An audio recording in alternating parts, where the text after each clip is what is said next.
Kung ang reliyon nyo nagbabawal ng pag-aasawa na higit sa isa, tanong, yan ba'y nasa Biblia, yung pagbabawal? Dito nalalaman ang isang reliyon sa isang sistema pa lang.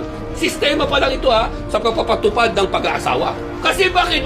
Sabi nila masama Ngunit kung wala silang maipakita, tanggapin nila na ang reliyon nila hindi sa Diyos.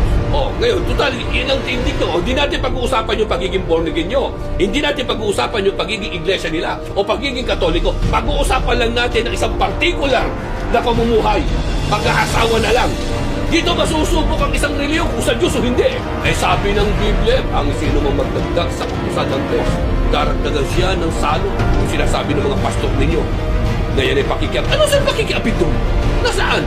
Hindi nga kayo makaharap sa isang publikong talakayan yung pinangahawakan din yung kasulatan pwede mag-asawa na higit sa isa tapos kayo nangangaral, bawal.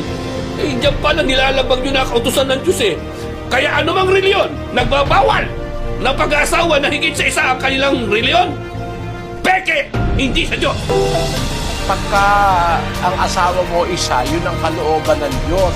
Kasi sabi ng Diyos, dalawa magiging isang laman. Wala naman sinabi ang Diyos, ang 5 magiging isang laman. Wala naman sinabi ang Diyos, ang 10 magiging isang laman. Ang sinabi ng Diyos, ang 2 magiging isang laman. Pagka nagkatatlo na kayo, hindi naman pwedeng maging isang laman Bawa, ikaw, 2 asawa mo, magkukumpitensya yun. Ewan ko lang, papayag ang asawa mo, mag-asawa ka pa ng iba, o 2 pa, o 3 pa. Magkukumpitensya yon. At pagka nagkaanak yung 2 asawa mo, magkukumpitensya, pati mga anak. Delikado yan. Kaya ang sabi sa Biblia, ang 2 magiging isang laman. 2 lang sila dapat. Basahin natin ang Malakias 2:15. At di baga siya'y gumawa ng isa, bagaman siya'y may labis na espiritu? At bakit isa? Kanyang hinanap ang lahing makadiyos. Kaya't ingatan ninyo ang inyong kalooban at huwag nang manglilo laban sa asawa ng kanyang kabataan. Sabi ng Diyos, huwag kayong magtataksil sa inyong asawa ng kabataan nyo. Bakit? Di ba kasi gumawa ng isa? Bagaman may labis na espiritu siya? Bakit isa? Kanyang hinahanap ang lahing makadiyos. Mula sa isa, magkakaroon ng lahing makadiyos. Pag isa lang ang asawa mo, magkakaroon ng lahing makadiyos. Walang kompetensya, walang awayan. Pagka 3 asawa mo, gusto kang kasipi ngayon ng asawa mo, gusto naman ng isa. Pagbibigyan mo yung isa, mababasyo yung isa. Susunod na naman, gusto mo na naman ng isa. Mababasyo na naman siya bago ka makabalik sa kanya kung 5 siya. Ilang araw yun, nababasyo. Nagkakaroon ng kompetensya. Masama yan. Ang gusto ng Biblia, ang gusto ng Diyos, isang asawa lang. Kaya kahit makakagawa siya ng 10, dahil marami naman siyang espiritu, gumawa lang siya ng isang Eva para sa isang Adan. Bakit isa? Sabi ng tanong sa Biblia. Kasi para ma-preserve yung lahing makadiyos. Yung pagiging makadiyos nasisira pagka marami kang asawa dahil nagkakaroon ng kompetensya sa pamilya.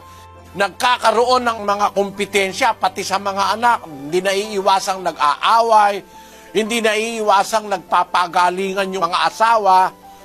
Nagkakaroon kompetensya. Ayaw ng Diyos nun. Kaya ang sabi niya, isa lang. 3:2 ng Timoteo. Dapat nga na ang obispo ay walang kapintasan, asawa ng isa lamang babae, mapagpigil, mahinahon ang pag-iisip, mahusay, mapagpatuloy, sapat na makapagturo. Kita mo, pati yung leader ng iglesia sa Biblia, mga obispo, dapat isa lang ang asawa. Mapagpigil. Kasi kung hindi ka mapagpigil, dadami nga asawa mo Diba? Pagka hindi pipigilan yung sarili mo, marami kang gusto. Gusto mo araw-araw iba. Magulo yun. Magulo yung pamilyang gano'n na marami. Kaya sa Biblia, ay isa lang ang asawa na ipinahintulot ng Diyos. Isa-isa lang. Huwag mong pagsasabay-sabayin. Pwedeng maging 2 kung patay na yung isa. Pagpatay na yung isa. Pero pag hindi pa patay, hindi pwedeng 2 sabay. 7:2 ng Roma hanggang 3. sapagkat ang babae na may asawa ay itinali ng kautusan sa asawa, samantalang ito ay nabubuhay. Datapwat kung ang asawa'y mamatay, ay kalagna sa kautusan ng asawa. Kaya nga, kung samantalang nabubuhay ang asawa, siya'y makikisama sa ibang lalaki, siya'y tatawaging mangangalunya. Datapwat kung mamatay ang asawa, ay laya na siya sa kautusan, ano pat siya'y hindi na mangangalunya, bagaman siya'y makisama sa ibang lalaki. Pagka nagkaroon ka na mahigit sa isa, tatawagin kang mangangalon niya. Pero kung halimbawa, namatay na, pwede kang mag-asawa uli, hindi ka tatawaging mangangalon niya.